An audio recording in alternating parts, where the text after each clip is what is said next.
കേരളത്തിന്റെ ദേശീയ ദൈവം ഞങ്ങട്ട് ആവണമെന്ന്. ദേശീയ ദൈവം? ദേശീയ ദൈവം എന്ന് പറഞ്ഞു കഴിഞ്ഞാല് കേരളത്തിന്റെ ദേശീയ പക്ഷി വേഴാമ്പല്, ദേശീയ മൃഗ ആന, അതേമാതിരി തന്നെ ദേശീയ ദൈവം ഞാനാവണമെന്ന്.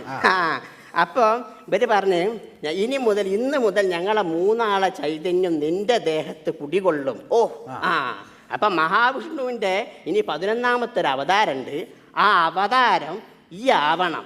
അതുകൊണ്ട് ഇന്ന് മുതൽ എൻ്റെ പേര് കണാരസ്വാമികൾ എന്നറിയപ്പെടും. കണാര ശരണം ശരണം കണാര, കണാര ശരണം ശരണം കണാര. ഈ സ്വാമിനെ കാണണോ? എടോ ഇപ്പൊ അങ്ങോട്ട് പോവല്ലേ, സ്വാമി പ്രഭാഷണത്തിലാണ്. എന്റെ പ്രശ്നങ്ങൾ സ്വാമിയോട് പറയണം, എനിക്ക് സ്വാമിയെ കാണണം. എന്തൊരു കഷ്ടമാണിത് സ്വാമിയെ, എന്നെ വിടുക. എന്താ അവിടെ ഒരു പ്രശ്നം? ഒരാൾ ഇവിടെ വന്ന് ബഹളം വെക്കും. സ്വാമിയെ കാണാൻ ഒരു കടച്ചു.